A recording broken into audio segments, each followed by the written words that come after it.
rapide introduction, mais voilà. Donc Timothée est docteur en économie, donc il a notamment fait sa thèse de doctorat sur la question de la décroissance, et il a publié tout récemment son premier ouvrage qui s'appelle Ralentir ou périr, l'économie de la décroissance, et il va pouvoir nous présenter ce sujet aujourd'hui plus en détail. Donc je te laisse la parole, Timothée, à toi l'honneur. Bonjour à tous. Bonjour à tous, c'est un plaisir d'être là et de pouvoir venir vous parler un petit peu d'économie hétérodoxe, d'économie écologique, de décroissance et de post-croissance. Et normalement, après 45 minutes, j'aurais dû réussir au moins à articuler ces choses-là. Donc c'est ça qui m'a inspiré un petit peu le titre de la présentation aujourd'hui, la décroissance ou comment défaire le Rubik's Cube du capitalisme.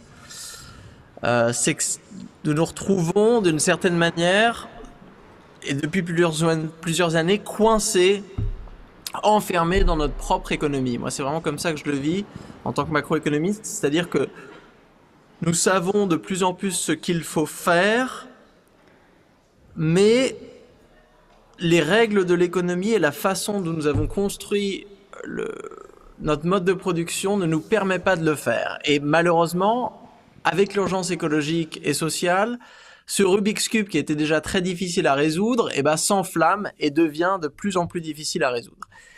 Et on peut passer au slide suivant, qui montre un discours d'une étudiante de l'EDEC il y a quelques semaines. Le sujet de la décroissance qui a émergé en 2002 en France et maintenant dans tous les médias est en train de monter en popularité et donc au moins il y a cette espèce de la question est sur la table. Mais si la question est sur la table, ou enfin commence à l'être, on tombe assez rapidement dans des malentendus, dans des prêt-à-penser économiques. Donc il y a besoin quand même d'avoir un certain investissement conceptuel pour poser les bases de cette espèce de grand challenge de design qui va être d'inventer une économie qui pourrait, à la différence de celle d'aujourd'hui, fonctionner de manière soutenable. Alors moi, je vais vous parler des travaux que j'ai conduits pendant ma thèse, donc The Political Economy of Degrowth, que j'ai écrit entre 2016 et 2019, et que j'ai essayé de synthétiser donc, dans ce livre « Ralentir ou périr, l'économie de la décroissance ». Donc je fais beaucoup de choses dans ces travaux, mais là je vais me concentrer vraiment sur une articulation particulière, parce que je pense que cette articulation entre décroissance et post-croissance, elle est fertile conceptuellement pour nous aider à repenser les grandes problématiques économiques avec des yeux nouveaux. Et je pense que c'est ce qu'on a besoin aujourd'hui de manière la plus urgente, c'est d'un regain d'imagination et de créativité sur des questions où on a un petit peu jeté la serviette, où on les a relayées à des économistes qui n'arrivent plus à regarder le problème avec un nouvel angle. Donc voilà, de la définition de la décroissance et de la post-croissance. Et donc dans cette définition, c'est celle que je développe dans le livre, j'essaye de dénoncer la décroissance déjà comme un concept beaucoup plus complexe que celui à lequel on pourrait s'attendre. Donc la décroissance n'est pas seulement une réduction, alors, c'est une réduction de la production et de la consommation, mais ce n'est pas n'importe quelle réduction de la production et de la consommation. Donc la définition que j'en donne, c'est une réduction de la production et de la consommation pour alléger l'empreinte écologique, planifiée démocratiquement, dans un esprit de justice sociale et dans le souci du bien-être. Alors, on voit bien que là, ça va directement à l'encontre de l'objectif premier de l'organisation économique qui s'est ancré dans notre imaginaire collectif depuis plusieurs décennies, qui est celui de la poursuite de la croissance économique. Donc on attend d'une année après une autre que notre économie soit plus grosse. Là, la décroissance, c'est le contraire. Vraiment, on va essayer de planifier la réduction des niveaux agrégés de production et de consommation. Pourquoi ? Pour alléger l'empreinte écologique. Comment ? De la manière la plus démocratiquement possible, afin de se faire de la manière la plus juste et conviviale. Donc ça, c'est la définition de la décroissance avec ces espèces de 4 grandes valeurs de soutenabilité, de démocratie, de justice et de bien-être. Ces 4 valeurs, on les retrouve aussi dans ce qu'il se passerait après la décroissance. Parce que si l'on admet qu'aujourd'hui, un pays comme la France, et on peut généraliser à tous les pays à hauts revenus, sont dans des situations où ils dépassent les limites planétaires, c'est-à-dire où leur métabolisme sociétal, comme on dit, ne peut pas être supporté par la capacité de charge des écosystèmes. Hein. La France, c'est l'équivalent, c'est un ascenseur capacité 5 personnes qui peut tenir 500 kilos où on a mis 2 tonnes dedans. Donc là, on est dans une situation en fait où on va venir faire peser un danger sur l'habitabilité de la Terre en général. Et donc, il va falloir arriver à réduire ce qu'on appelle ces pressions environnementales. C'est ça l'allègement de l'empreinte écologique. Réduire pour que justement une économie puisse fonctionner sous des seuils soutenables de limites planétaires. Ça, c'est le premier point. Et à partir de ce moment-là, on peut se poser plein de questions de comment le faire. Et c'est ça, là vraiment, où on rentre dans la question de la décroissance. C'est de se dire, déjà, où doit-on appliquer cette décroissance? Donc ça, dans un esprit de justice sociale, je pense qu'on peut assez facilement regarder que ce sont aujourd'hui les pays à haut revenu qui ont les empreintes écologiques les plus surdimensionnées, donc en empreintes par habitant. Donc c'est eux qui vont devoir effectuer les régimes les plus importants.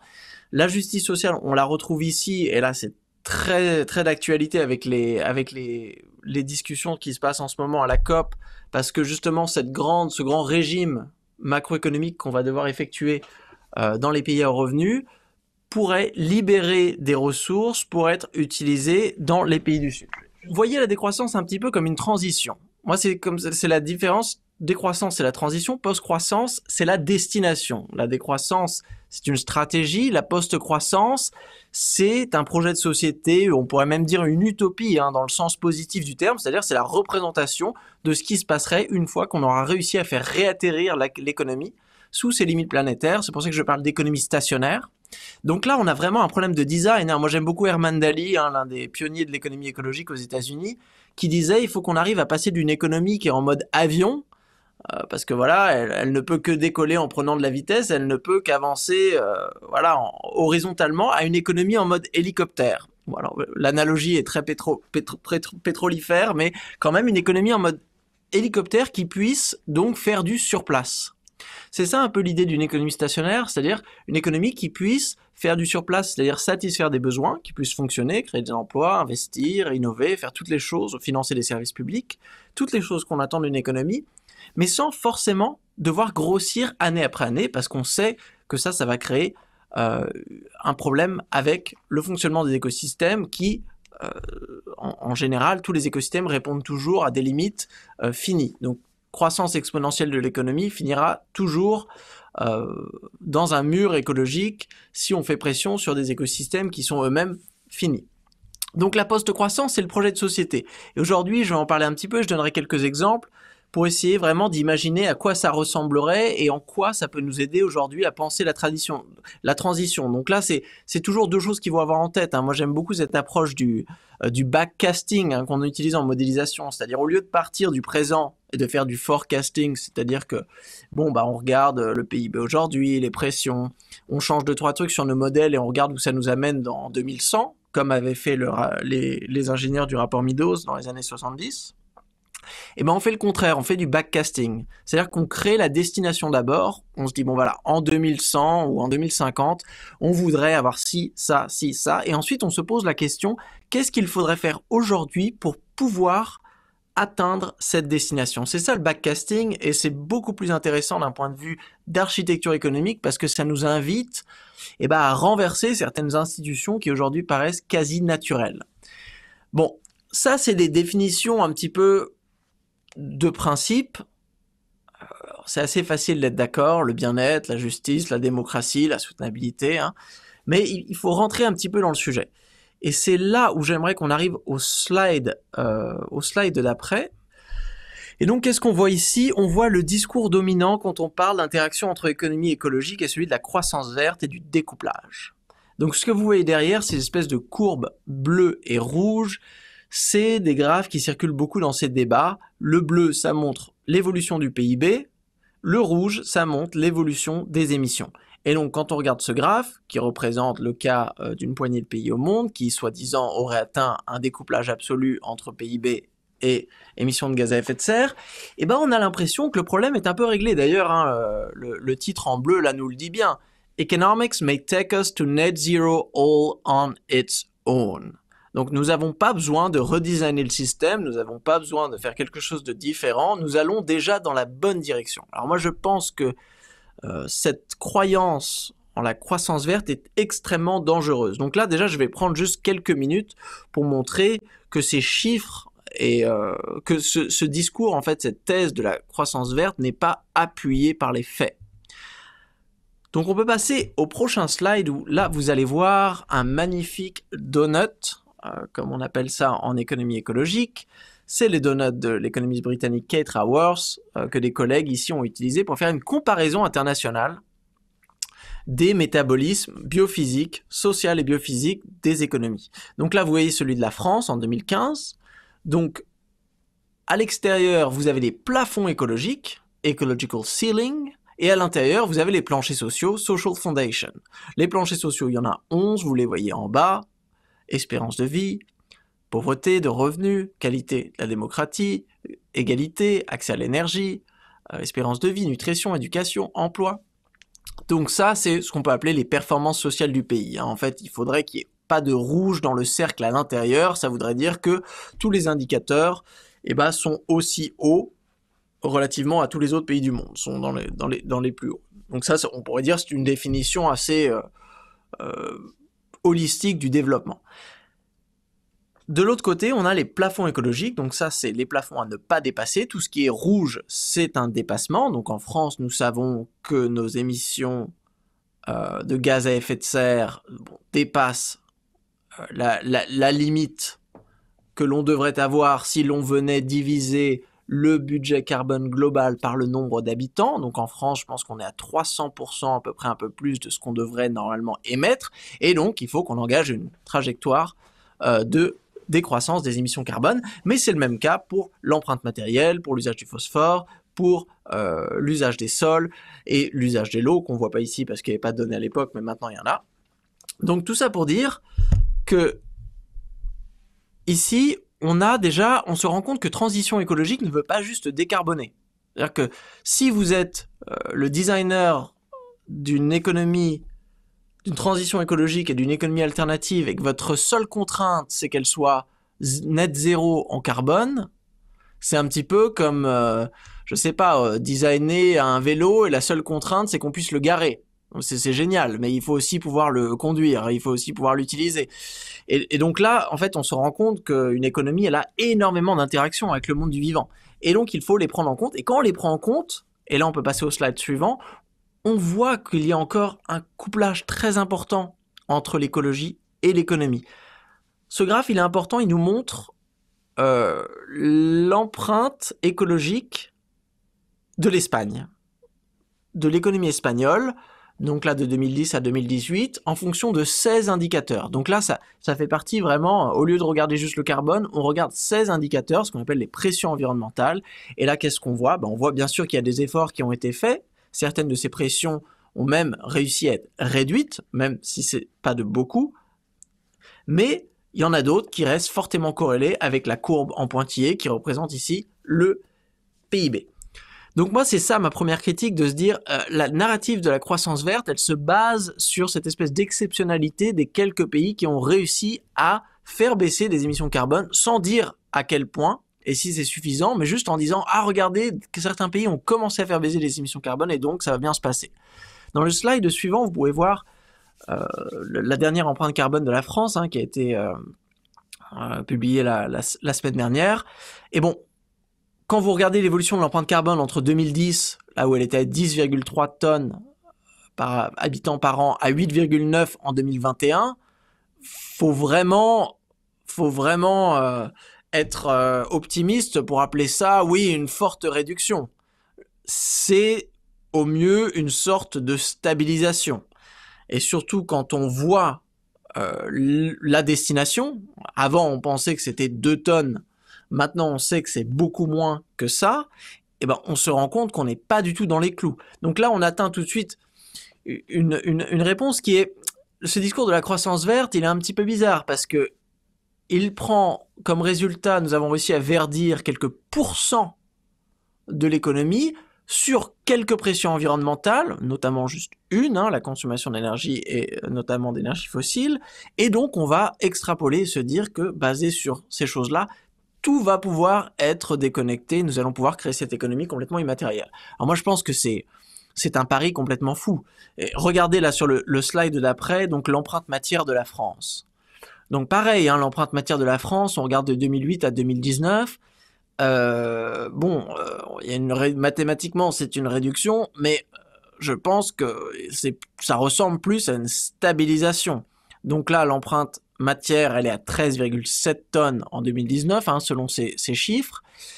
On sait que la limite, elle est à peu près entre 3 et 6 tonnes par habitant. Donc là, c'est ce que vous voyez sur le graphe de droite. Donc la fair share, là, là c'est pas des nombres en tonnes sur l'axe vertical, mais on sait qu'on est à peu près à 3 fois l'empreinte matière soutenable. Donc là, le but, c'est pas de se dire « Ah bah c'est trop bien, regardez, on arrive à avoir de la croissance économique sans utiliser plus de matière. » Non, le but, c'est de se dire « Est-ce que la croissance économique n'est pas un obstacle à l'objectif qui devrait être de réduire l'utilisation de la matière, ici de le diviser par 3 ?» Moi, la thèse que j'ai essayé de défendre, et c'est vraiment la déduction logique de ces choses-là, c'est que produire plus va rendre le défi de réduction des pressions environnementales plus difficile. Je pense que même un enfant de 5 ans pourrait comprendre. Enfin, si vous voulez réduire la quantité de matériaux qu'on utilise en France, ça sera plus facile si on décide de moins produire de voitures, de moins produire d'immeubles, de moins produire d'avions, que si on décide d'en produire plus. Si on produit plus, il va falloir les trouver quelque part. Oui, on peut faire du recyclage, oui, on peut faire machin, oui, on peut faire ci, mais c'est quand même un problème à résoudre. Alors que si vous décidez, on produit 30 fois moins de voitures, là, d'un coup, on voit bien qu'à travers cette stratégie de décroissance, on peut s'attendre à une réduction de l'utilisation de la matière, de l'énergie, et donc des impacts sur l'eau, sur la biodiversité. Donc moi, dans ce sens-là, je pense que le discours de la croissance verte est un petit peu fumeux, et j'ai adoré cette question, c'est sur le prochain slide, qui avait été posée au bachelier l'année dernière, où je pense même que c'était cette année, oui, avant l'été. Donc à partir d'un exemple, vous montrerez que l'innovation peut aider à reculer les limites écologiques de la croissance. Alors moi, je me sentais vraiment avec beaucoup de sympathie pour ces pauvres étudiants et leurs questions impossibles, parce que c'est très difficile aujourd'hui de montrer que le progrès technologique dans un système capitaliste où justement l'innovation est organisée autour du profit et de l'enrichissement va nous permettre de résoudre des problèmes qui ne permettront pas qu'on s'enrichisse. Alors je clarifie, c'est-à-dire que si vous regardez les brevets, par exemple, ce qu'on appelle les éco-innovations, donc à l'échelle de l'Union européenne, les brevets sur des technologies qui nous permettent de réduire l'usage des ressources, c'est à peu près stable depuis une décennie ou deux, à autour de 15% de tous les brevets. Ça a complètement... On comprend pourquoi. Parce que malgré, bien sûr, l'éveil écologique, les entreprises à but lucratif, elles sont pas là pour boire l'eau des pâtes. Elles veulent faire du profit. Vu que la nature est à peu près gratuite, elles n'ont pas innové pour faire baiser leur usage des ressources naturelles, surtout celles qu'elles n'ont pas à payer. Elles ont principalement innové pour créer des nouveaux produits, pour gagner des parts de marché, pour pouvoir économiser du travail, parce que le travail était un facteur de production qui coûtait cher, et des choses comme ça. Donc là, on se rend compte que l'innovation, c'est pas une carte magique. C'est-à-dire que l'innovation, c'est anthropologiquement notre capacité à résoudre des problèmes, qui va dépendre de ce qu'on identifie comme un problème. Et ce qui va dépendre aussi du nombre de temps et de l'énergie qu'on va investir pour résoudre ce problème. Donc, si tout ce qui est innovation sociale, entrepreneuriat écologique, si on n'alloue pas d'heures, d'argent, de ressources, d'infrastructures pour ces problèmes-là, on ne peut pas attendre qu'ils soient résolus. Donc moi, c'est un petit peu ma critique qui va se construire au fil de cette présentation du capitalisme comme une architecture économique qui est vraiment mal adaptée à la transition écologique, parce que la transition écologique, avant tout, c'est un changement de mentalité. C'est une économie qui réalise tout d'un coup qu'elle était assise sur une branche, sur la branche d'un arbre, mais cet arbre qui était complètement sorti des modèles économiques auxquels on n'accordait aucune valeur. Et d'un coup, on se rend compte, ah ben non, cet arbre a de la valeur, et si malheureusement les écosystèmes s'effondrent, l'économie humaine s'effondrera aussi. Donc d'un coup, il faut faire énormément de reconstruction écologique, mais sans retomber dans le piège de penser que ça va nous permettre de nous enrichir énormément. Et là, le problème, c'est parce que les écosystèmes n'ont pas de porte-monnaie. Donc les abeilles, les marais, les forêts ne rendront jamais l'argent. Donc c'est ça un petit peu le souci, c'est que le capitalisme, c'est un système qui a du mal à organiser cette transition parce qu'ils se disent, il est où mon retour positif sur investissement si je plante une forêt? Et la vérité, c'est qu'il n'y en a pas. Donc peut-être les États peuvent accompagner et venir rémunérer les entreprises capitalistes pour les inciter à investir là-dedans, mais macroéconomiquement, quand on reconstruit une forêt, on va créer énormément de valeur écologique à travers des services écosystémiques, à travers beaucoup de choses qui nous permettent de mieux vivre, mais nous n'allons pas générer un profit financier. Et donc aujourd'hui, c'est pour ça qu'on peut expliquer que depuis des décennies, la transition écologique, vraiment, elle est un petit peu molle. Et pour ne pas que parler de croissance et de capitalisme, il faut aussi parler de la croissance comme sorte d'idéologie.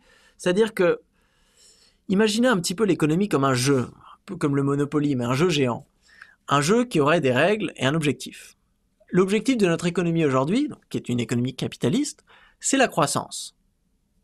C'est-à-dire que chaque année, on doit arriver à faire croître l'économie. Si vous êtes un gouvernement, vous voulez faire croître votre PIB. Si vous êtes une entreprise, vous voulez faire croître vos profits. Si vous êtes un individu, vous voulez faire croître vos revenus. C'est la même chose, c'est la maximisation d'un indicateur financier. Et donc vous allez adapter, choisir votre boulot, qu'est-ce que vous allez produire, vos politiques publiques, pour maximiser votre petit thermomètre financier. Et donc on va venir créer énormément de règles du jeu pour faciliter cette accumulation de la valeur financière. Donc par exemple, on va essayer, la publicité peut être vue comme un secteur qui s'est développé essentiellement pour accompagner un système dont le but est de vendre le plus possible, donc de créer une culture matérialiste du consumérisme pour être sûr que les entreprises puissent toujours écouler les choses qu'elles produisent, quitte à créer des besoins artificiels, mais ça c'est pas grave, parce que si le but c'est justement de maximiser la production et de maximiser les revenus, et si les personnes travaillent dans une entreprise, on pourrait penser théoriquement que tout le monde s'y accorde. Alors, si on ne peut pas verdir non seulement les niveaux de production dans leurs niveaux actuels, mais encore moins la croissance d'un pays comme la France, et c'est valable pour tous les pays à revenus, c'est problématique d'avoir cet objectif et ces règles du jeu. Donc, c'est-à-dire qu'il va falloir complètement remodeler le jeu de l'économie, lui trouver un nouvel objectif. Alors, spoiler alerte, je vous dis tout de suite, on abandonne l'objectif de la croissance, on le remplace avec l'objectif du bien-être, et on en parlera un petit peu après, comment on vient définir ça. Et les règles, donc, on adapte. Il faudra passer d'une économie de croissance à une économie de bien-être. Et ça veut dire, c'est là-dessus que j'ai concentré mes recherches en économie théorique, ça veut dire changer à peu près tout. Donc la façon dont on finance nos budgets publics, la façon dont on organise les marchés financiers, les banques, les monnaies qu'on utilise, la façon dont on organise les entreprises, la façon aussi dont on organise, ou plutôt on imagine notre relation avec la nature. Donc là ensuite je vais donner quelques exemples pour que ça soit un peu plus concret, et là on peut passer au prochain slide où vous allez voir le donut de Kate Raworth. Il faut se rendre compte que cette discussion sur la découplage, elle est extrêmement pauvre. Elle existe depuis les années 90, et les économistes aujourd'hui qui nous parlent de découplage entre croissance et carbone, je pense qu'ils passent à côté de la véritable question. Parce que la croissance, le PIB, là on le voit, c'est une des 11 indicateurs de performance sociale. Donc pourquoi est-ce qu'on est obnubilé par cet indicateur, alors que ce qu'on devrait chercher à faire, on peut passer au slide suivant, c'est au lieu de découpler la croissance économique et le carbone, on doit découpler bien-être et pression environnementale. Ça veut dire que nous devons être capables de maintenir, et même parfois d'améliorer nos niveaux de bien-être, notre qualité de vie, sans forcément augmenter nos pressions environnementales.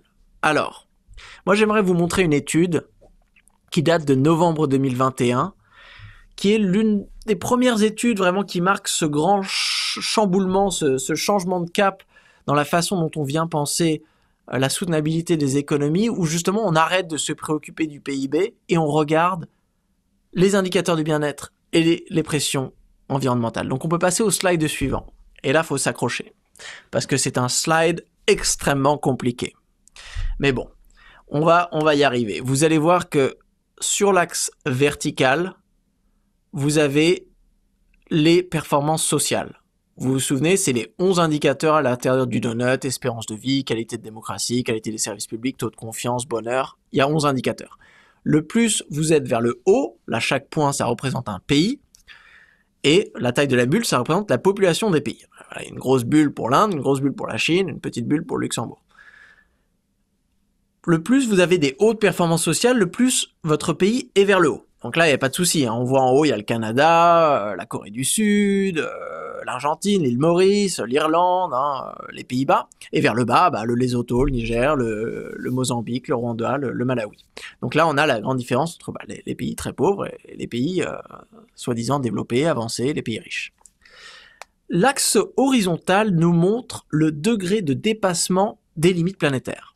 Donc vous vous souvenez, dans le donut, des limites planétaires, il y en a 7. Donc le plus vous êtes vers la droite, le plus vous avez dépassé vos limites planétaires. Donc là, le Canada, l'Australie et les États-Unis, vous pouvez les voir, ils sont tout en haut à droite. Donc ils ont des hautes performances sociales parce qu'ils sont dans le haut, mais ils sont dans un état d'obésité biophysique parce qu'ils sont beaucoup vers la droite. Là, je vous ai mis un petit donut des États-Unis en 2015. Donc vous voyez tout le rouge, c'est le dépassement. C'est la graisse biophysique. C'est ce que le pays n'aurait jamais dû dépasser s'il avait voulu rester dans l'idée d'une économie écologique, soutenable. Je vous ai mis la France juste à côté, qui est aussi dans un cas d'obésité biophysique, même si moindre que celui des États-Unis. Et je vous ai mis le Costa Rica à gauche, où là on voit qui est une économie plus soutenable dans le sens où elle a moins dépassé ses limites planétaires. Idéalement, l'objectif ultime aujourd'hui, dans ce nouveau discours du développement, c'est le truc en haut à gauche. Là, en haut à gauche, là où j'ai marqué objectif ultime, c'est en gros, si un pays, il arrive là-haut, c'est un pays qui n'aurait dépassé aucune limite, s'il reste en dessous du zéro, et qui aurait réussi à atteindre les performances sociales les plus élevées sur la planète. Donc, ça, c'est ce que nous montre cette figure. Et dans cette comparaison internationale, vous voyez des espèces de petites trajectoires. Alors ces petites trajectoires, là, les lignes des pays, ça représente comment les pays ont évolué entre 1992 et 2015. Donc il y a des pays, là vous voyez les États-Unis, le Canada, l'Australie, ils se sont déplacés sur la droite. Ou même les États-Unis, ils ont même un petit peu régressé. C'est-à-dire qu'ils ont augmenté leur empreinte biophysique année après année, mais ils n'ont pas augmenté leur performance sociale. Ils stagnent. Ou même les États-Unis, ils régressent. L'espérance de vie baisse par exemple. Il y a d'autres pays comme la Bolivie, le Paraguay, là on peut voir, ça monte en diagonale. C'est-à-dire qu'on augmente les performances sociales, mais on augmente aussi le dépassement biophysique. Et c'est ce qui est le plus intéressant ici, c'est pour ça que je vous ai mis 2 petits carrés en bas à gauche, l'île Maurice et le Costa Rica, qui atteignent des performances sociales plus qu'acceptables. L'île Maurice qui est à peu près au même niveau de performance sociale que l'Autriche, la France, la Finlande ou les États-Unis, mais qui arrive à se développer à peu près verticalement, c'est-à-dire qu'on améliore les performances sociales sans augmenter l'empreinte biophysique. Et cela devrait être, là je pense qu'on a vraiment la définition du développement durable la plus importante, parce que même les objectifs du développement durable, il y a la croissance dedans, donc ça c'est un petit peu une incohérence, l'objectif du développement durable numéro 8. Alors que là, avec cette courbe, vraiment on voit que le but c'est de se développer verticalement. On veut mieux vivre, ou maintenir, rester où on est, si on est dans les pays où il fait déjà bien vivre, mais on veut faire ça à un niveau qui puisse être soutenable sur le très long terme. On peut passer à l'autre slide où je vous ai mis une petite comparaison, juste pour le fun, de la France et du Costa Rica. Alors, c'est des données macroéconomiques, c'est des comparaisons internationales, donc on va pas, c'est pas ultra précis, mais ça nous donne quand même un état d'esprit. Hein. Regardez l'espérance de vie, par exemple, que je vous ai mis en bleu. Voilà. L'espérance de vie du Costa Rica, elle n'est que de 4% inférieure à celle de la France. Donc les Costaricains vivent jusqu'à 69 ans, les Français jusqu'à 72. Mais l'empreinte carbone du Costa Rica est 3 fois moins celle de la France. Et même, regardez le PIB du Costa Rica, et aussi 3 fois moins que celui de la France. Donc là, on a quand même un espèce de cas d'étude intéressant où on a un pays, le Costa Rica, qui est un pays à très faible PIB par habitant, pas très faible, mais à faible PIB par habitant, qui arrive quand même à atteindre des performances sociales complètement acceptables, de pair avec beaucoup d'autres pays développés, sans retomber dans la même trajectoire d'obésité biophysique qu'on a vu dans les vieilles économies capitalistes et industrielles. Donc, moi, à partir de cette réalisation et de cette grande thèse que j'ai défendue jusqu'ici, c'est-à-dire qu'aujourd'hui, la croissance est un objectif obsolète. La croissance et tous ses sous-indicateurs, la poursuite du revenu, du pouvoir d'achat, des profits, du chiffre d'affaires, tout ça, c'est des objectifs obsolètes. Il va falloir les remplacer par des objectifs de bien-être et donc repenser la façon dont on organise notre économie. Et je vais prendre les 15 dernières minutes pour vous donner quelques exemples de à quoi ça ressemble. Alors sur le slide suivant, vous pouvez voir cette magnifique illustration de Sisyphe qui pousse le lourd rocher du PIB année après année jusqu'à ce qu'on arrive à une récession, il retombe un peu, on le repousse. Et moi j'ai un peu l'impression que nos sociétés modernes, en tout cas notre imaginaire collectif économique, il est vraiment dans cette approche sisyphéenne de l'économie où on pousse le PIB, on ne sait pas trop pourquoi, d'ailleurs on ne sait pas trop ce que c'est, le PIB, et vous inquiétez pas, il n'y a rien de honteux à ne pas savoir, la plupart des économistes ne savent pas comment le PIB est calculé, donc il n'y a pas de souci, c'est quelque chose de très compliqué, mais bon, on pense que c'est quelque chose de bien, donc on continue de le pousser. Ce qui est un petit peu débile, parce que dans un pays comme la France, le PIB par habitant est décorrélé des indicateurs de performance sociale qu'on a vus dans le donut de Kate Raworth. Donc on augmente notre PIB, mais on augmente aussi nos taux de pauvreté et d'inégalité. On diminue aussi des taux de confiance et les taux de bonheur stagnent ou même parfois sont en décroissance. Donc on continue de pousser le PIB, mais on ne sait pas trop pourquoi. Donc qu'est-ce qu'on pourrait faire à la place? Et là on peut passer au slide d'après où on voit une famille néo-zélandaise très heureuse dans le fascicule de présentation d'un indicateur macropolitique développé par la Nouvelle-Zélande en 2019 qui s'appelle les budgets bien-être. Et on peut passer au slide suivant qui vous montre les 65 indicateurs qui composent le tableau de bord des budgets bien-être néo-zélandais, donc divisé en bien-être présent et en bien-être futur. Donc là, en fait, c'est une sorte de donut XXL. Là, c'est pas seulement 11 indicateurs, c'est 65 et on met l'écologique, le social tout ensemble. Avec des indicateurs de solitude, de discrimination, de revenus disponibles, de qualité du logement, de qualité de la démocratie, de qualité de l'air, mais aussi des indicateurs beaucoup plus abstraits liés à la capacité des générations futures, donc l'investissement dans l'éducation, l'espérance de vie, la confiance dans le gouvernement, la gestion des déchets. Et là, on voit que c'est quand même un game changer, parce qu'imaginez, vous êtes au ministère de l'économie, vous devez organiser votre économie année après année. Si vous voulez juste maximiser le PIB, vous allez faire des trucs qui vous feront maximiser le PIB. Alors que si vous voulez augmenter le bien-être, là vous avez un Rubik's Cube d'un coup qui est beaucoup plus compliqué. Mais aujourd'hui, beaucoup plus compliqué, c'est bien, parce que c'est de la simplicité de juste appuyer sur le bouton PIB qu'on a créé toutes les crises qu'on subit aujourd'hui. Donc aujourd'hui, on a besoin de complexité. Complexité veut dire arbitrage. Et donc de se dire, tiens, si je construis ce centre commercial, oui, peut-être, je vais créer quelques emplois sur la région, oui, peut-être, je vais récolter un petit peu d'argent en impôts locaux, mais je vais dégrader du sol, je vais peut-être avoir un impact négatif sur le dynamisme social de la communauté, blablabla, et peut-être, donc, avec ce tableau de bord, on peut décider de, construire des centres commerciaux.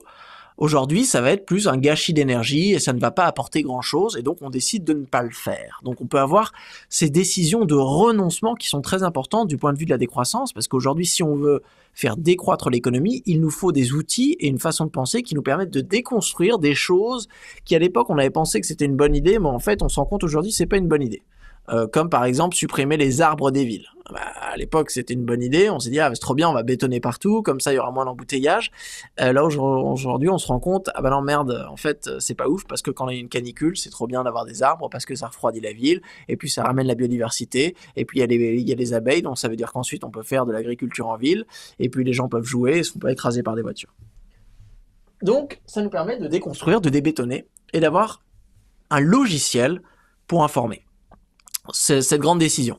Le slide d'après, c'est une photo, hein, vous avez reconnu, hein, c'est la Convention citoyenne pour le climat. C'est juste pour dire que le concept de bien-être, il est quand même beaucoup plus compliqué que le concept de PIB. Et il est bien sûr contextuel. Donc je pense aujourd'hui, l'urgence, c'est de se mettre d'accord sur qu'est-ce que ça veut dire le bien-être en France. De la même manière que dans le tableau de bord du bien-être en Nouvelle-Zélande, vous avez un facteur d'identité sur le respect des cultures maoris. Bon, ça, je pense qu'en France, ça va pas être un truc, vu qu'on n'a pas masse de culture maori, mais on va avoir nos propres priorités françaises liées au mode de vie français. Et donc, là aussi, c'est pour ça qu'il faut organiser un exercice démocratique pour se dire qu'est-ce qu'on devrait mettre dans notre tableau de bord. Je passe au deuxième niveau. Là, on a couvert un petit peu le niveau macroéconomique. Maintenant, on va atterrir plus au niveau mésoéconomique, enfin les entreprises et même les communautés, les communes. Alors, dans une économie où vous voulez maximiser l'amassement de l'argent, eh ben c'est très bien d'avoir des entreprises à but lucratif. Et c'est très bien d'organiser les activités des entreprises autour de la lucrativité. Donc vous voulez que les entreprises, elles se tirent la bourre pour qui a les plus gros profits, vous voulez que les investisseurs investissent dans les entreprises qui sont les plus profitables, vous voulez que les gens veuillent aller travailler dans les entreprises les plus profitables, que les territoires invitent les entreprises les plus profitables. Donc vous avez cette grande compétition autour de la lucrativité. Ça, c'est génial si vous voulez booster votre PIB et générer énormément de profits. Mais c'est pas génial si vous voulez générer énormément de valeur sociale et de valeur écologique. Parce que certaines choses, et j'avais commencé avec ce point-là, dont on a besoin ne génèrent jamais de profit. L'éducation, par exemple, l'éducation, le soin auprès des personnes âgées, la reconstruction écologique, emmener les enfants à l'école le matin, ce sont des activités qu'on dit de subsistance dans la sphère de reproduction, comme disent les économistes féministes, mais c'est jamais des activités qui viennent générer un surplus de dingue où quelqu'un s'enrichit derrière. Pourtant, c'est des activités extrêmement importantes. Donc là, si on veut passer d'une économie de croissance à une économie de bien-être, il faut se débarrasser tout simplement de la lucrativité. Simple, hein ? Donc là, sur le slide de l'après, je vous ai mis la page des SCIC, les sociétés coopératives d'intérêt collectif. C'est un statut légal d'entreprise qu'on a dans l'économie sociale et solidaire en France, qui sont des entreprises à but non lucratif ou à lucrativité limitée. C'est-à-dire des entreprises qui ne peuvent pas, elles peuvent faire un profit, hein, si elles peuvent faire un profit, mais elles ne peuvent pas le distribuer à des individus, elles ont des limites, donc où ce profit va être réinvesti dans l'activité en fonction de la raison d'être. Donc ça, pour moi, c'est un modèle d'entreprise qui est beaucoup plus à même de concilier activité économique avec valeur sociale et valeur écologique. Donc moi, je pense que l'un des grands défis aujourd'hui de ce début de siècle, c'est de transformer toutes les entreprises à but lucratif en SCIC. Alors les SCIC, bon, elles n'ont pas seulement un statut, une relation à la lucrativité qui est intéressante, ce sont aussi des coopératives démocratiques ancrées dans un territoire, avec un reporting indépendant, il y a plein de choses intéressantes, mais pour moi, la priorité aujourd'hui, c'est vraiment de se débarrasser de la lucrativité. C'est ce qu'a fait dans le slide suivant, vous avez sûrement vu Yves Chouinard de Patagonia, hein, qui, après avoir pris sa retraite, a légué l'intégralité du capital de l'entreprise Patagonia à une fondation à but non lucratif dont la mission est la reconstruction écologique. Donc là, c'est un très bel exemple. Donc là, maintenant, si toutes les entreprises faisaient la même chose, on se rendrait compte qu'on perdrait un espèce de moteur de croissance qui est cette espèce de lucrativité à tout prix des entreprises. Je passe à un autre exemple. Je ne sais pas si vous avez eu l'occasion de regarder la série documentaire Un monde nouveau, que je recommande vraiment très chaudement, hein. C'est le dernier documentaire de Cyril Dion qui est vraiment très très bien. Il y a 3 épisodes, et moi je voulais vous parler, et là c'est le slide d'après, de l'épisode numéro 2, il y a quelques minutes, sur le Von Project, qui est un immeuble de 39 appartements dans la ville de Vienne. Et donc, ces quelques minutes, en fait, ils nous projettent dans un monde où, là, c'est pas une entreprise, hein, mais c'est, on va dire, une organisation communale à l'échelle d'un territoire, où on vient organiser un projet en fonction du bien-être. C'est-à-dire, le but, c'est pas de s'enrichir, d'avoir une propriété privée, de regarder la plus-value financière, de revendre son appartement plus cher. Non, c'est de se dire comment est-ce qu'on va réussir à vivre de la manière la plus soutenable en utilisant énormément de synergies humaines. Donc c'est un immeuble qui s'organise en cercle sociocratique, hein, pour partager des tâches, parfois de cuisine, parfois de récolte dans leur petit jardin, parfois de s'occuper des enfants. Et en faisant cela, on crée une certaine résilience. C'est ça qui est intéressant, c'est qu'en faisant cela, en fait, on découple le bien-être du pouvoir d'achat. Parce que si on peut faire pousser sa nourriture, si on peut faire garder ses enfants dans une crèche autogérée, non monétarisée, si voilà on a accès à des vélos qu'on partage dans la communauté, si on a accès à une petite coopérative alimentaire à l'échelle du quartier, on se rend compte qu'on peut vivre bien avec beaucoup moins d'argent que si vous habitez tout seul à Paris avec un loyer super haut, où il faut faire toutes ses courses au Monoprix, faire réparer son vélo à chaque fois chez Decathlon dès qu'il y a un problème, et acheter un appareil électroménager à chaque fois que vous avez besoin de faire un truc chez vous. Donc là, pour moi, on est vraiment dans l'organisation collective qui permettrait la simplicité volontaire, la sobriété heureuse, le minimalisme, l'hédonisme alternatif, on l'appelle comme on veut, mais qui nous permettrait de réduire la production et la consommation tout en vivant mieux. Donc si vous avez besoin de moins de revenus pour vivre, parce que vos dépenses contraintes sont moindres, vous allez vous permettre aussi de moins travailler, de moins passer de temps en emploi salarié, et donc de passer plus de temps à faire d'autres choses qui pourraient créer de la valeur sociale et écologique. Par exemple du bénévolat, participation dans les activités politiques. Allez, il me reste quelques minutes, donc je termine quand même avec l'échelle individuelle et le slide suivant que je vous ai confectionné sur mesure pour les nerds de ma génération qui s'y connaissent un petit peu en jeux vidéo. C'est une phrase du livre. Et donc GTA, vous l'avez compris, est un jeu de grande violence. Très très difficile de jouer à GTA sans commettre de crimes parce que le jeu est fait pour cela. Donc moi, c'est un petit peu la logique que je développe au début du livre, quand je reprends Serge Latouche qui parlait de banalité économique du mal. C'est-à-dire qu'on fait chacun juste notre boulot, on n'a pas le choix, il faut qu'on fasse ci, il faut qu'on fasse ça. Et à l'échelle macroéconomique, l'interaction, la synergie de tous ces comportements anodins va venir créer quelque chose de monstrueux où on a des enfants qui fabriquent des chaussettes au Bangladesh et on a des entreprises qui surpêchent en Somalie et d'autres qui déforestent au Brésil. De par nos comportements, mais en fait la chaîne de responsabilité est tellement diluée qu'on l'a presque oubliée. Donc là en fait ce qu'il faut voir c'est qu'il faut un changement des comportements personnels qui va de pair avec ce qu'on a dit avant, c'est-à-dire un accompagnement du changement de l'objectif et des règles. Le slide d'après, ça c'était il y a quelques jours. Donc, vous voyez en Bretagne, la ville de Mordel dit adieu aux panneaux publicitaires pour lutter contre la surconsommation. J'ai envie de dire, enfin, c'était vraiment, on a un discours de sobriété où on nous invite à consommer moins et d'un coup on nous bombarde avec des publicités partout pour consommer plus. Donc là, la publicité, ça montre bien, c'est l'une des institutions qui devrait disparaître instantanément aujourd'hui, si ce n'est que pendant cette période de sobriété, nous devrions laisser tomber la publicité. Et là, je vous passe le slide d'après sur... C'est très difficile en fait de changer notre relation qu'on a avec les possessions si on a une culture publicitaire qui à chaque fois associe acheter des nouveaux produits à vraiment l'identité, avancer, c'est notre capacité d'avoir des nouvelles choses et d'avoir des choses plus chères que les autres.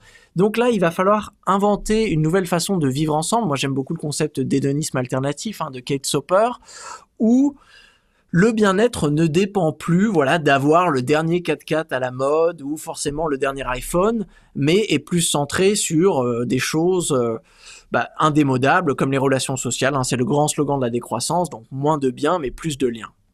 Dans le slide de l'après, vous voyez une photo d'Emmaüs. Donc là aussi, pareil, ça montre bien l'interaction, c'est-à-dire que dans un territoire où vous avez des bibliothèques à outils, vous pouvez emprunter l'outil que vous voulez, des réseaux de partage d'objets et un Emmaüs ultra développé. Je veux dire, si aujourd'hui Emmaüs était aussi développé qu'Amazon, imaginez un petit peu les liens de réciprocité qu'on aurait dans l'économie. C'est-à-dire qu'on n'achèterait jamais du neuf. La plupart du temps, on achèterait de l'occasion. De la même manière qu'aujourd'hui, la plupart des gens achètent sur Amazon et une minorité sur Emmaüs. Là, ce serait le contraire. On achèterait la plupart du temps sur Emmaüs et de temps en temps, et vraiment, quand on peut pas faire autrement, on achèterait quelque chose de neuf. Donc là, on voit que rien ne nous empêche d'aller dans cette direction. Allez, je termine avec le dernier slide, l'avant-dernier. Je passerai le dernier. Donc l'avant-dernier, Indignons-nous, un discours de remise de diplôme de l'ESSEC, un autre discours très, très inspirant. Moi, ce que j'ai bien aimé avec celui-là, Donc renoncer à l'idée que la nature est notre propriété, d'accord, à l'idée qu'on ne peut faire croître économiquement et utiliser moins de ressources, alors là je suis complètement d'accord. Renoncer à l'idée d'un schéma de réussite qui passe par un salaire à 5 chiffres. Donc ça, dans le changement de notre imaginaire, et je pense que ça va concerner beaucoup de personnes qui nous écoutent aujourd'hui, il va falloir complètement repenser l'idée même de succès. C'est-à-dire de se dire, eh ben voilà, avoir un emploi, travailler à 60% pour se permettre, par exemple, de lancer une monnaie locale, d'écrire des articles Wikipédia, de prendre soin de ses enfants à la crèche autogérée du quartier, ça peut être un schéma de réussite aussi ou bien plus respectable que quelqu'un coincé dans un bullshit job ou qui fait des pubs pour des 4x4, même s'il va avoir un salaire mirobolant. Donc, pour résumer, et je termine là-dessus parce que ça fait 45 minutes, il va falloir repenser l'objectif, les règles de l'économie, mais à tous les niveaux, sans forcément chercher vraiment l'anneau pour les gouverner tous, la politique, que ce soit un revenu de base, que ce soit une interdiction de la publicité, que ce soit une taxe sur la richesse, mais vraiment plutôt penser la transition comme une grande, voilà, une architecture où il va falloir repenser les fondations et repenser ensuite toutes les choses, jusqu'à même la peinture à l'intérieur des toilettes, en analogie, hein, métaphoriquement. Donc venir repenser toutes les petites institutions et pratiques de notre économie en fonction de ces nouveaux objectifs. Ok, j'arrête ici et on passe aux questions.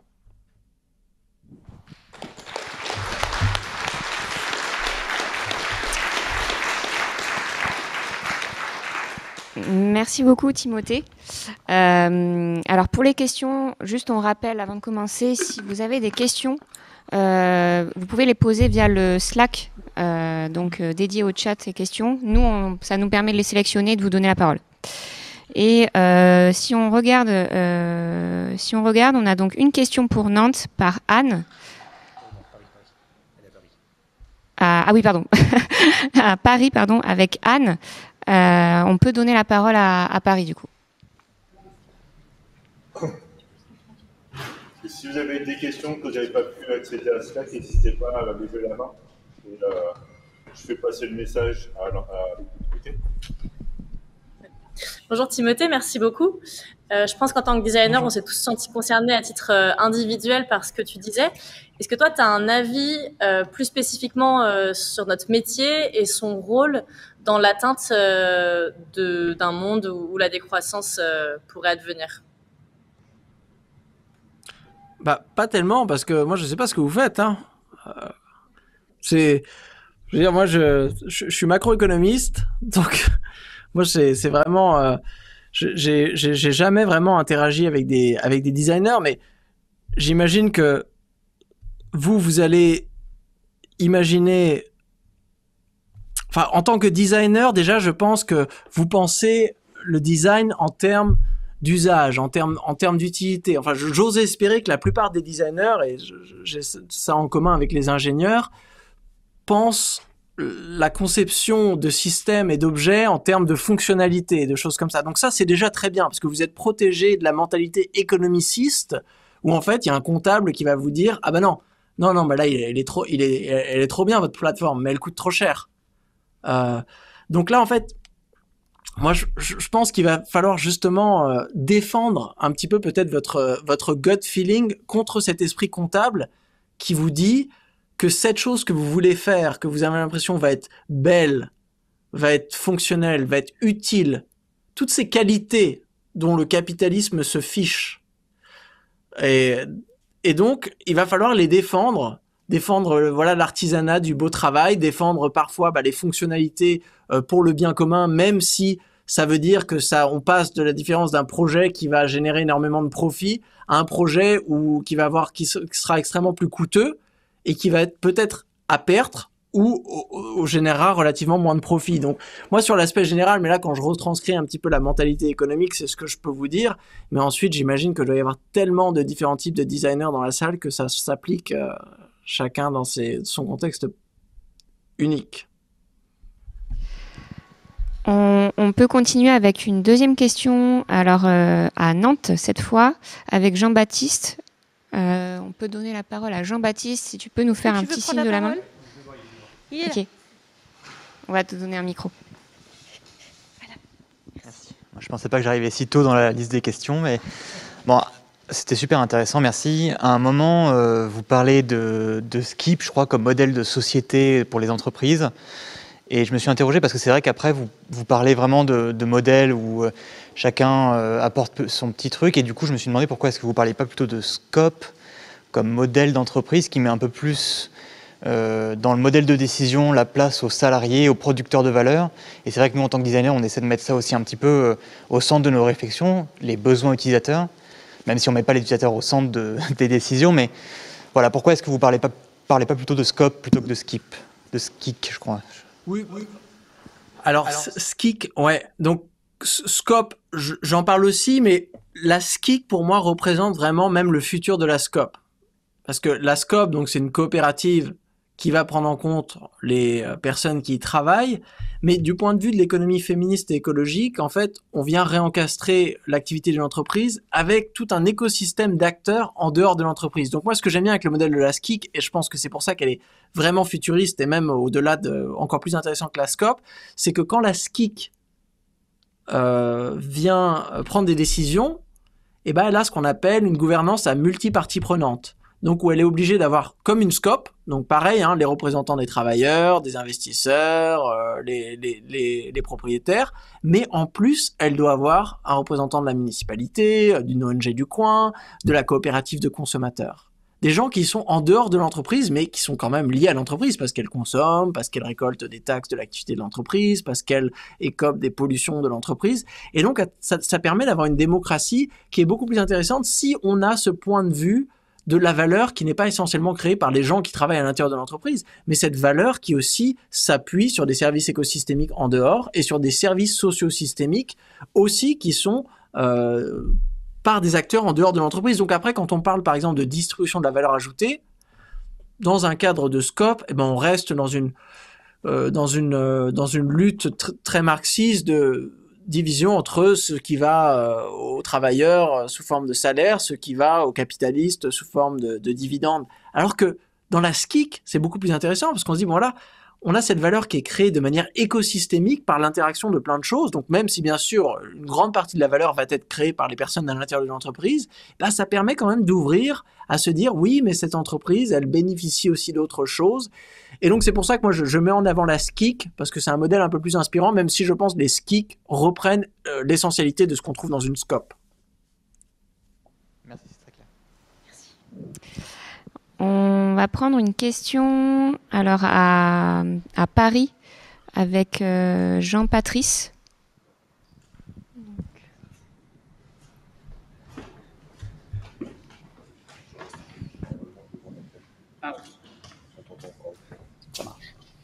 Oui, bonjour. Super présentation, parce que bon, du coup, je m'excuse par avance pour ma question, parce que j'ai jamais vraiment fait d'économie, donc c'est sans doute très maladroit. Mais moi, je voulais savoir un peu quelle est la place de la mondialisation un peu dans le capitalisme, parce que moi, j'entends beaucoup, je me renseigne de plus en plus, mais en gros, en cliché, c'est la faute du capitalisme, tout ça. Mais je me dis sur de la gestion des ressources, qu'on soit capitaliste ou quoi, dans la mondialisation, la gestion des ressources, est-ce que c'est pas aussi quelque chose, peu importe son modèle économique, si on met une pression sur les ressources, que ce soit le capitalisme qui gère ou le communisme ou je sais quoi d'autre, on épuise les ressources. Donc, quelle est justement la mondialisation un peu au milieu de tout ça? Est-ce que c'est quelque chose qui est pareil à mettre de côté ou qui peut fonctionner? Voilà. Je sais pas si c'est très clair. Non, c'est un super point parce que pendant longtemps, il y avait eu un débat entre donc les éco-marxistes et les éco-socialistes, donc forte critique du capitalisme, et les décroissants et les personnes qui faisaient de ce qu'on appelle de l'écologie politique. Et en fait, ce que disaient les décroissants, et moi c'est vraiment l'idée que je reprends dans mon livre, c'est que la critique du capitalisme ne suffit pas, parce que comme disait Paul Ariès, hein, le pétrole socialiste émet autant de CO2 que le pétrole capitaliste. Et donc il ne faut pas seulement s'échapper du capitalisme, mais aussi de l'extractivisme, et aussi du consumérisme, du commercialisme, donc de plusieurs sous-idéologie. Et donc, c'est ce qui s'est formé un petit peu dans un concept qui s'appelle alors là, on arrive à un niveau conceptuel assez pointu, mais ça s'appelle la décroissance éco-socialiste. Ça date d'avril 2022, donc c'est très nouveau, mais ça marque en fait la convergence des deux concepts, de se dire qu'en fait, le but, et moi, c'est ce que j'ai essayé de représenter dans cette articulation entre décroissance, donc on vient réduire une économie pour qu'elle soit soutenable, et ensuite, post-croissance, donc organisation, on pourrait dire post-capitaliste aussi, parce qu'on sait que le problème du capitalisme, c'est un système expansif. Mais l'Union soviétique était aussi un système expansif. D'ailleurs, ils se faisaient la guerre avec le capitalisme pendant la guerre froide pour savoir lequel des deux était le plus productif. Alors qu'aujourd'hui, le but, c'est pas d'être le plus productif, c'est d'être le plus soutenable et le plus convivial. Donc non, je suis complètement d'accord, et ça nous force à nous poser des questions très compliquées sur les relations internationales.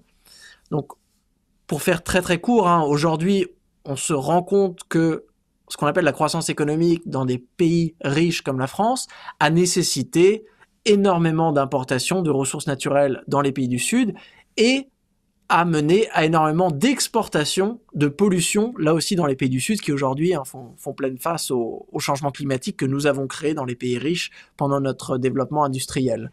Donc là, en fait, on se rend compte que ce modèle qu'on appelle aujourd'hui de mode de vie impérial de certains pays qui peuvent survivre, c'est-à-dire vivre au-dessus de leurs moyens, au-dessus de la capacité de charge de leurs propres écosystèmes parce qu'ils arrivent à accaparer les écosystèmes des autres, ça, c'est pas un mode de développement qui va marcher pour tous les pays du monde parce qu'en fait, les pays du Sud, ils ont plus personne à exploiter derrière eux.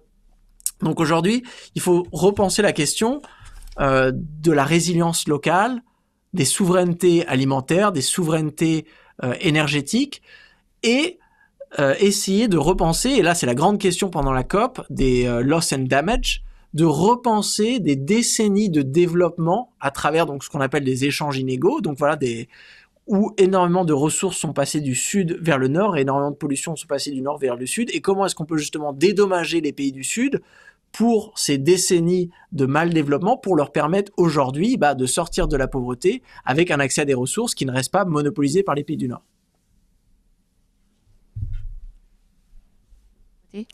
On continue le tour des questions alors avec Nantes et Calypso notamment. Voilà.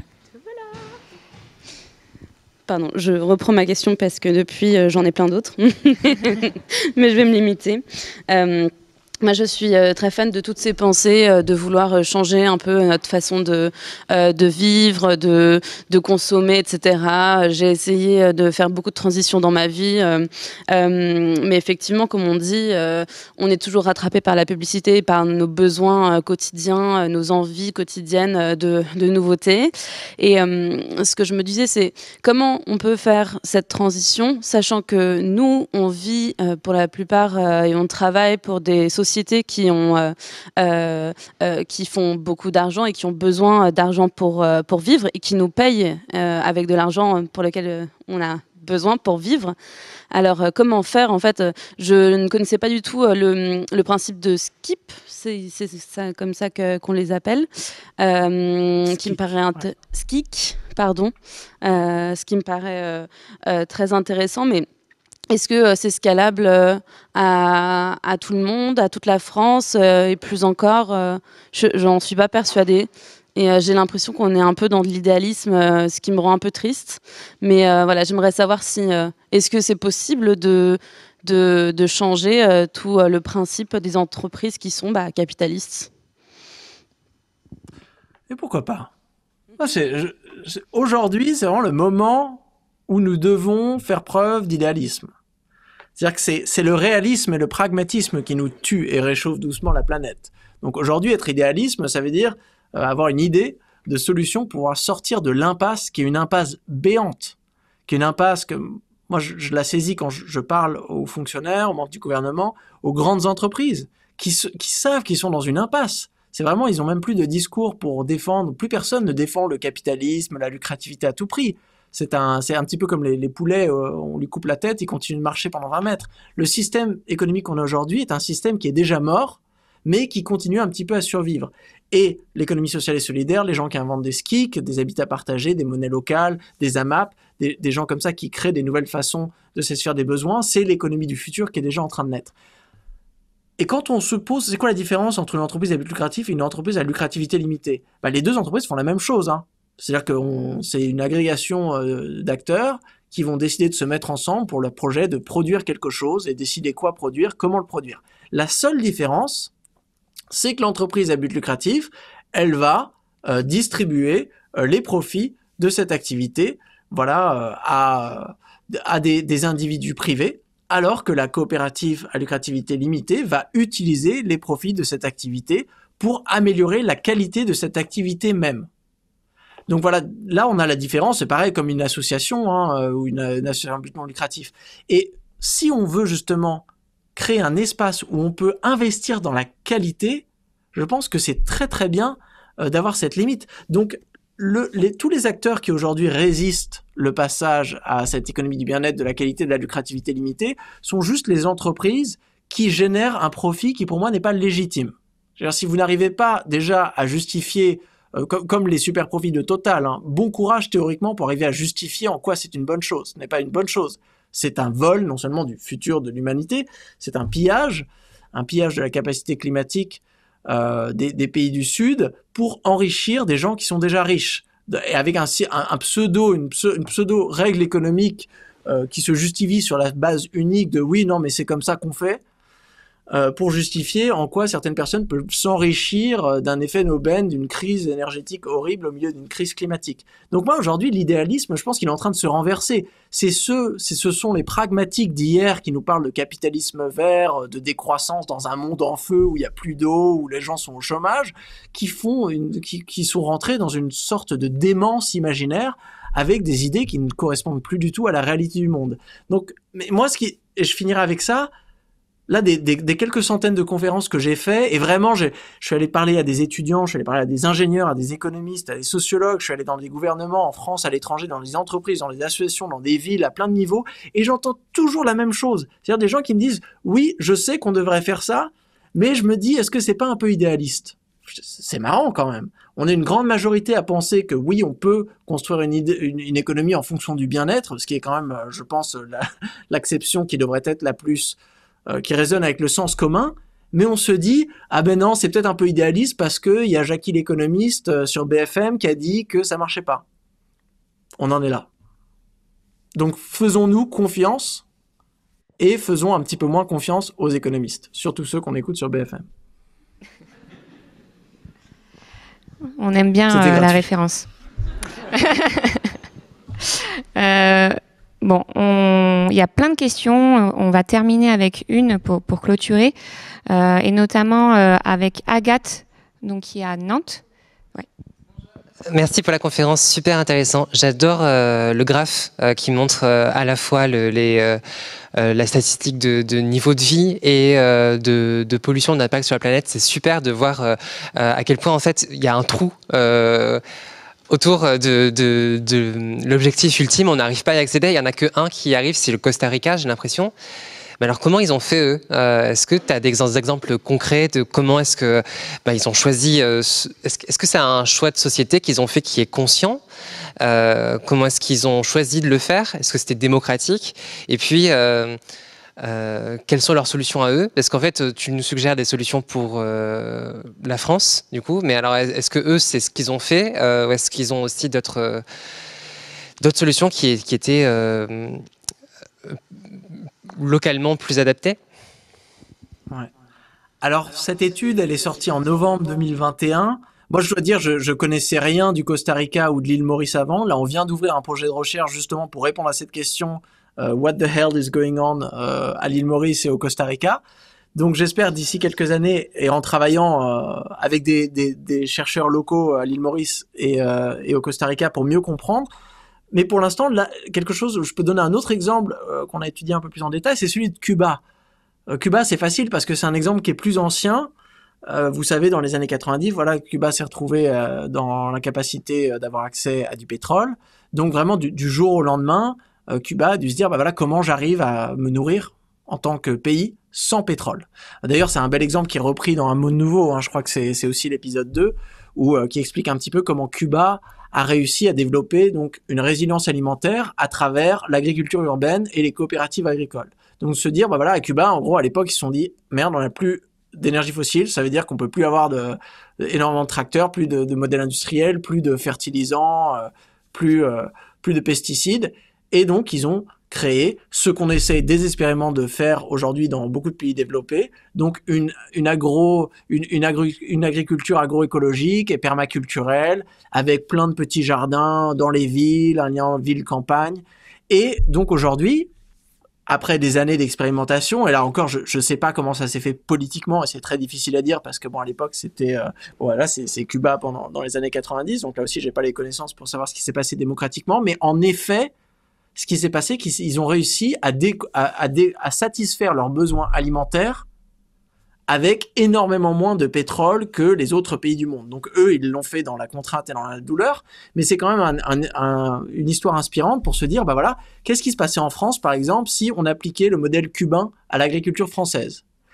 Et pareil, après, qu'est-ce qui se passait en France si on appliquait, pareil, de l'expérience de la mobilité active aux Pays-Bas, qui est le pays du monde qui fait le plus de vélos, en France? Il y a ce chiffre qui est sorti il y a un mois, je vous le donne parce qu'il est exceptionnel. Si tous les pays du monde faisaient autant de vélos que les Néerlandais, on ferait baisser les émissions de carbone globales de 20%. Okay? Parce que bien sûr, les transports sont une grande part des émissions globales. Donc là, on se rend compte que si on va chercher l'agriculture cubaine et on la connecte avec le modèle de mobilité active des Pays-Bas et qu'on connecte avec les SKIC et nos organisations pour la création de nouvelles entreprises et peut-être les territoires zéro chômeur de longue durée et les coopératives d'emploi qu'on a en France liées à la richesse de nos monnaies locales. Vous voyez un petit peu, on va chercher les initiatives à droite et à gauche. Et moi, je préfère ça parce que les analyses macroéconomiques, bon, ça a toujours, ça perd du concret parce que c'est des indicateurs très agrégés.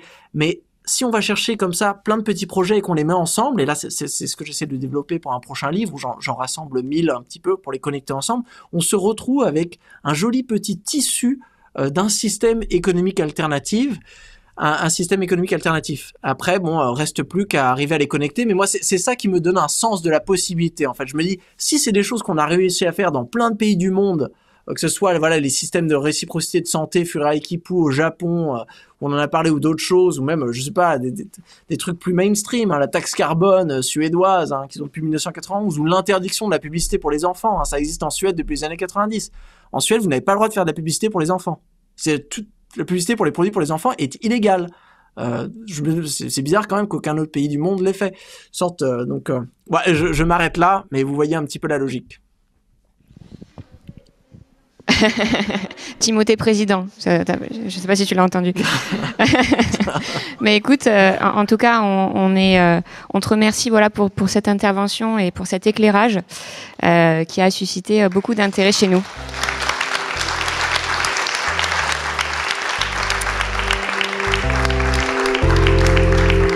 Merci à vous, c'était un plaisir et bon courage pour le reste de la journée. Amusez-vous bien, j'aurais adoré être là en physique.